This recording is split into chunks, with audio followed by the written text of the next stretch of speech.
자, 이번 시간부터 이제 우리 윤석열의 택도 없는 거짓말과 허상을 좀 짚어보는 시간인데요. 언제는 택이 있었나요? 거짓말. 그러니까 늘 택이 없어. 뭐랄까 지금 새로운 장점이에요. 윤석열의 시종일관 같은 모습을 보여주고 있다는 거. 일관성은. 일관성 하나는 있어요. 정말 최고입니다. 자, 근데 청와대한테 계속 시비를 걸고 있어요. 네. 대답은 안 하면서. 네. 여기 관련된 뉴스원 기사 먼저 한번 읽어보겠습니다. 네, 윤석열 대선 후보가 어제 오전 경기 안성에서 진행된 유세 과정에서 문재인 정권을 히틀러, 파시스트에 비유하며 비판했습니다. 이에 대해서 청와대는 자가당착도 이런 자가당착이 없다며 문재인 정부가 정치 보복을 했다면 이명박 전 대통령 측과 박근혜 전 대통령 측을 수사한 윤석열 후보는 정치 보복을 실행하겠다는 것 아닌가라고 말했습니다. 자꾸 이제 정치보복 얘기가 나오는데 그러니까. 박근혜를 잡아놓은 문재인 정권을 뭐 복수해야 된다 그러는데 쥐가 특검을 구성한 것도 박근혜 정권이었고요. 박영수하고 윤석열을 뽑은 것도 박근혜 정권이었어요. 맞아요. 네. 그러면서 지가 뽑은 애들한테 뒤통수를 맞은 거지. 응? 그리고 이와 관련해서 문재인 정부가 이제는 검찰을 이용해서 범죄를 저질렀다더니 얘 히틀러 같은 파시스트다라는 얘기까지 지금 하고 있거든요. 근데 파시스트가 뭔지는 알고 얘기를 했을까가. 파시스트는 사실 그 박정희 때 중앙 남산에 끌려가가지고 고춧가루물 먹고 조인트 까져본 사람이나 할 수 있는 얘기지. 파시스트가 왜, 이거 파시스트 일반 그 유세장에 있었던 사람들도 뭔지 모를 것 같아. 윤석열 씨도 몰랐을 것 같아요. 당신같이 호수로 쳐맞은 사람은 세디스트입니다. 메조키스트나. 그 파시스트는 그런 데 쓰는 용어가 아니에요. 전문 용어에 약해, 이 사람이. 이익 집단도 모른다니까. 단어는 잘 몰라. 네, 모릅니다. 근데 계속 이런 방식으로 청와대와 문재인 대통령을 때리는 거는 문재인 대통령에 대한 지지율이 10% 미만인 레임덕 상황이면 효과를 봅니다만 오히려 지지자들을 결집시키는 역효과만 내는 거예요. 그리고 이게 말이 안 되는 게 문재인 정부가 파시스트라면 거기에 수사 진행한 사람은 윤석열이잖아. 행동대장이죠. 행동대장은 윤석열이잖아. 네. 그런데 윤석열은 또 문재인 정부가 자기한테 터치한 거 하나도 없다고 했거든? 그럼 지 혼자 한 거야. 지 혼자 파시스트인데 지가 파시스트란 얘기예요. 얘는 이제 이명박, 박근혜, 문재인 정부를 두루 거치면서 검사질을 해보면서 검사질 하기는 이명박 때가 제일 좋았고 짭짤했다는 얘기지. 문재인 정부도 쿨했다. 그런 얘기 문재인 했잖아. 정부는 너무 이게 간섭을 안 해주니까 너무 자유롭고 쿨했던 거고 그래도 불만이었던 그렇지. 거야? 말 좀 조련해줘 이거였어. 헐. 조련에 익숙해서 나 조련당하는 게 좋아. 시키는 대로 해야지 편한데 이거예요? 거봐 이게 끔찍하다. 호수로 맞은 사람들은 뭔가 좀 이상해져. 또 호스를 가져와야 돼, 또. 결국 국민들이 호수를 들어야 할 때인 것 같아요. 이렇게 되면. 겨울철이고 꽝꽝 온 걸로 준비합시다. 촛불이 아니고 호스로 해야 되겠네. 네. 다 호시스트래. 호스 집회를 한번 해야 되겠네. 호시스트야. 진짜 호시스트거든. 촛불 잔치가 아니라 네. 호스 잔치를 한번 해야 되겠네. 근데 이거 우리가 이제 전통적으로 영화나 드라마에 보면 아빠들이 주로 이제 혁대를 풀거든요. 근데 왜 호스를 썼을까? 도대체 이분의 취향은 어디서 비롯된 것일까? 이런 창의적인 세디즘은 라는 생각을 해봐요, 아버지가. 아버지는 제가 알기로는 1호 일본 장학생이십니다. 일본에서 배우셨나? 그런 거를. 근데 제가 지난 30년 동안 야동을 봐온 걸로도 헐. 호수로 치는 장면은 등장을 한 적이 없거든요. 이번에 등장하겠네요. 예, 창의적인 아버님이라는 생각이 들고. 이번에 등장하겠다고요? 네. 아이디어를 얻어서 어딘가에. 어딘가에 뭔 소리야, 지금. 송 작가님 발견하시면 말씀해 네, 주세요. 제가 발견하면 바로 여러분들한테 알려드리도록 아, 하겠습니다. 자, 오늘 새로운 별명 하나 얻었네요. 윤호시스트. 네. 두 번째는 이제 황당하다. 송파에 가갖고 또 대단한 또 그 유체이탈 화법 얘기를 했습니다. 망원 퍼레이드입니다. 네. 하루하루가 그러니까 이거 망원을 안 풀어놓으니까 하면 날뛰고 있어. 나 진짜 근데 이 망원 퍼레이드를 도대체 작성 원한자가 누군지. 아니 이게 왜 윤석열 그 전에도 자기 지지자들인데 가면 아무 말을 했거든요. 그게 나오는 거야. 그러니까 아, 원고에 없는데. 없는데 내가 볼 때는 이 자기 지지자들 앞에만 가면 이게 뿜뿜 올라옵니다. 그래서 막 이 어퍼컷 날리고 하는 게 자기 지지자들만 있는 곳에 막 윤석열 대통령 이러고 하니까 이게 음악 틀어놓으면 자기 혼자 춤을 춘대잖아. 뽕을 맞아가지고 사람이 뽕을 맞아가지고 아무 말이나 하거든요. 그래서 이렇게 나오는 거예요. 왜냐하면 윤석열은 어릴 때부터 아버지, 그러니까 자기보다 강한 사람한테 위축이 돼서 그걸 오히려 만회하기 위해서 자기가 제압할 수 있는 사람들한테 돈을 뿌리든 술을 사주든 어떤 식으로든 내가 이 자식 내 밑을 좀 내가 너 지켜준. 그렇지. 대신 너 나중에 내 등 뒤에서 호스 때리면 안 돼? 뭐 이런 거죠. 그러니까 그런 사람의 특징이 뭐냐? 와 해주는 사람 앞에 가면 갑자기 과잉 행동, 네, 과잉 네, 행동이 나오는 나타나게 거죠. 되는 네. 거죠. 자, 뭐라고 그랬는지 들어보겠습니다. 네, 윤석열 후보가 어제 서울 지역 유세 현장에서 송파에 20억짜리 아파트에 사는데 이 집 한 채를 갖고 있는 게 어떻게 가쁘냐 그러면서 월급 타서 저도 돈을 버는데 세금 내기 바쁩니다 라고 주장을 했습니다. 또 민주당이 자기 집 있는 사람과 자기 집 없는 사람을 갈랐다면서 선거 때마다 표를 받기 위해서 만들어 놓은 구도라고도 얘기를 했습니다. 아니 20억 아파트를 살 수 있으면 갑부 아닙니까? 가쁘죠. 20억 이거는 20억 뭐지? 언제 모아? 평생도 최소 못 모을 20억은 텐데. 있어야 된다는 거잖아. 최소. 20억이면 아니 그게 뭘 해서 그런 아파트를 살 수 있어? 이게 20억 아파트면 나는- 기본적으로 관리비만 100만 원 나와요. 최소한. 그럼 그걸 유지하려면 그렇죠. 거기에 이제 식대나 뭐 보유세 뭐 이런 것도 내야 되잖아. 아니 뭐 세금 한 200만 원 1년에 낸다고 쳐봐. 그럼 이제 평균적으로 관리비만 그 정도 들어가고 거기에 생활비 들어가죠. 뭐 이것저것 그러니까 들어가서 카바쳐 놓고 유지해야 될 거 보면 아니야 집을. 연봉 억대가 아니고서는 20억 아파트를 줘도 못 삽니다, 사실은. 지금 20억 아파트 들으면서 저 같은 서민은 무슨 생각하는지 아세요? 무슨 생각? 와 이거 얼른 팔아가지고 여기보다 반 정도 되는 데로 옮겨가서 나머지 10억을 통장에 넣어놓고 편하게 살 수 있겠다 이런 그러니까 큰 집 필요 없고.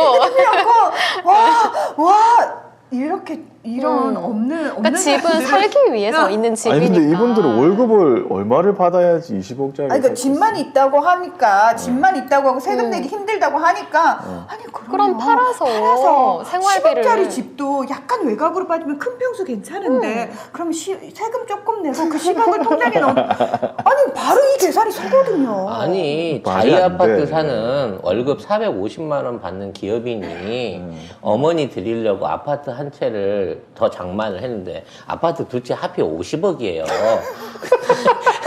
근데 정부세가 400만 원이 나오니까 너는 정말 이렇게 힘들어 갖고 죽을 것 같아요.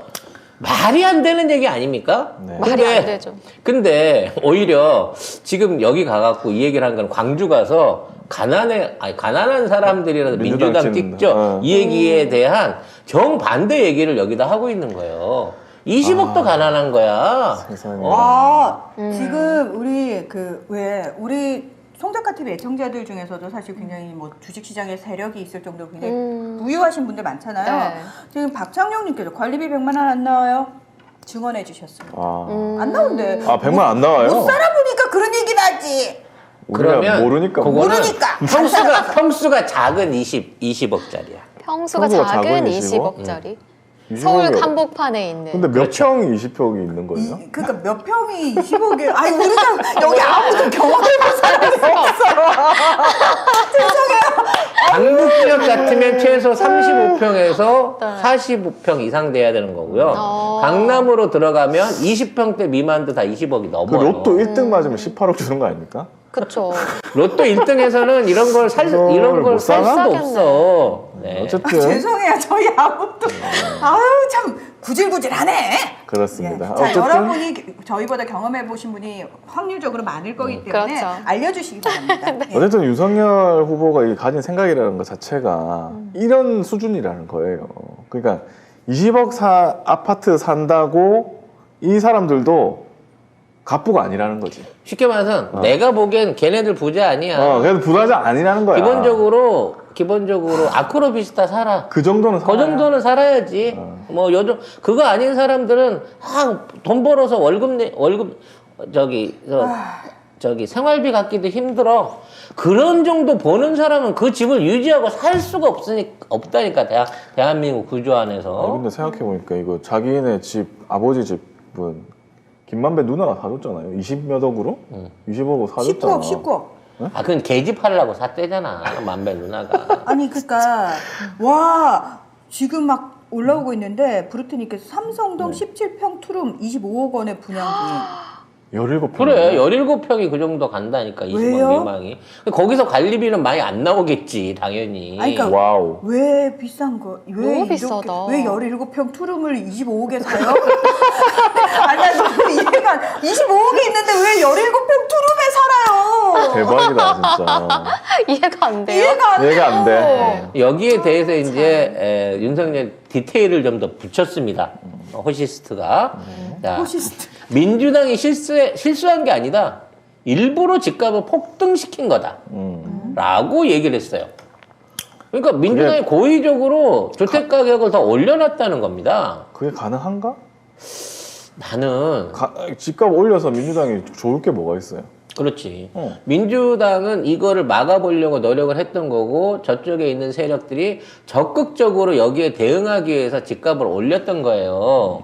이거 좀 이게 정부청에서 한번 말씀드린 적이 있는데 지난 문재인 정부 5년 동안에 코로나로 인해서 금리가 떨어졌던 순간에 집값이 많이 올랐습니다. 대출을 땡겨갖고 누군가 엄청나게 집들을 사들인 거죠. 그래서 그걸 차익으로 받고 팔기 위해서 그 시장에 물건들이 엄청나게 많이 나왔어요. 근데 그런 과정 중에 거래량은 계속 떨어졌습니다. 그럼에도 불구하고 시세 차익에 따른 세금은 오히려 2배 이상씩 거쳤어요. 그건 뭔 얘기입니까? 누군가를 눈탱이 본 거예요. 투기 세력이 끼어들어갖고 아파트 가격을 올리고 그걸로 눈탱이를 쳐가지고 엄청난 부가 차익을 얻었고 거기에서 속아가지고 더 오를 줄 알고 그걸 사갖고 보듬고 있는 분들은 그 손해를 다 그 감수를 한 거고 자 그렇게 거품이 돼갖고 올라가던 집값은 수요가 없다 보니까 조금씩 지금 하향 안정돼서 들어오고 있는 겁니다. 내려가고 있죠. 결국은 이 문재인 정부 중반에 이거는 이제 코로나라고 하는 사태 때문에 생긴 금리의 인하는 어쩔 수 없는 거였고 국제금리가 그렇게 돼버린 거니까 그에 따라서 저금리에 인해 갖고 갑자기 주택 거래량이 늘어나고 매매가 늘어나면서 만들어졌던 투기 수요를 훌륭하게 억제해낸 거예요. 거기에 말려들었으면 지금 있는 숫자보다 더 훨씬 올랐어요. 많은 사람들이 상투를 잡았을 겁니다. 하지만 거기 잡으신 분들은 손실을 어쩔 수 없이 볼 수밖에 없는 상황이 오겠죠. 이제 주택이 가격이 하향 안정돼 가기 시작하면. 하지만 이제 다음 정부에서는 다시는 이런 방식으로 일부 돈 있는 애들이라든지 또는 투기 세력들이 불로소득을 얻어가고 집을 이용해서 서민들한테 이런 방식으로 착취를 하는 구조를 만들지 않겠다는 겁니다. 그렇다고 주택을 안 만들겠다는 게 아니에요. 국가가 나서서 반값 주택을 만들어서 원하는 조건으로 어떻게든 준대잖아. 네. 네? 그러니까 그러한 약속을 구체적인 약속을 하고 있는 후보를 뽑아줘야 되는데 지금 윤석열은 이러한 이재명 정부의 부동산 대책을 따라할 수는 없으니까 아직도 20억 정도 가진 거는 이거는 돈이 아니에요. 여러분들 집들 4, 50억 정도 돼야 됩니다. 라고 얘기를 하는 거예요. 헐. 근데 집값만 오르면 생활비가 뭐야? 생겨요? 해결돼, 그게? 안 돼요. 그렇게 너나 없이 올라버린 집값을 가지고 내가 20평짜리가 20억 하다 40억이 돼갖고 내가 이거 팔아서 40평 가야지라고 하면 40평짜리가 40억에 있습니까? 80억 돼 있어요, 그때는. 아니, 그럼 윤석열은 집값을 더 올리겠다는 거예요? 아니면 내리겠다는 거야? 뭐야? 그러니까 더 올려야 된다는 거지. 20억 갖고는 택도 없다는 거지. 더 올린다? 와. 더 올린다고? 그렇지. 장난 아니네. 그러면 이 정부의 부동산 정책을 왜 욕하는 거야? 앞뒤가 안 맞는 얘기야. 그러니까 오르면 오른다고 지랄하고 내리면 아니, 내렸다고 그거 지랄하는 여기 거잖아. 뭘 지금. 하든 대가리가 있으면 생각을 해야지. 장식품이 아닌데. 장식이. 아니, 서민들이랑 청년한테 집을 준다며. 집을 준다면서 가격을 계속 올린다는 거는 그럼 원 집을 빚 어떻게 떠안고 준다는 거야? 사라는 거야. 빚 떠안고 네가. 돈 있는 사람만 더 집이 많아지겠죠, 그렇게 되면. 아니 그 사람들 이미 집이 있는데 왜 또 그 사람들을 위해서 더 배불려 주려고. 이게 뭔 앞뒤가 안 맞는 소리야. 그럼 이명박근혜 정권이 계속 했던 짓이 그거 짓이에요. 왜 최은순이 지금 윤석열이가 지금 득세를 하자마자 전국에 19만 평이라는 땅을 사들였고 감춰져 있는 차명 부동산이 얼마나 있으며 왜 대장동하고 멀리 떨어지지 않은 지역에 16만 평을 개발도 되지 않은 지역에 있는 땅들을 쥐고 있는지에 대해서 생각을 좀 해봐야 된다니까. 그렇습니다. 이런 방식으로 최은순이 나중에 이런 투기 세력의 본체가 되려고 하는 거예요. 이미 양평에서 그렇게 해먹었고. 이미 본체야. 근데 더 크게 해먹으려는 거야. 양평 지역구를 떠나서 전국구로 땅 투기를 해먹을 수 있는 정책을 만들려고 하는 거라니까. 그러니까 이런 얘기를 하는데 세상 내 집 없이 월세 던져라는 사람들이 왜 윤석열을 지지하냐고. 그러니까요. 답이 없습니다.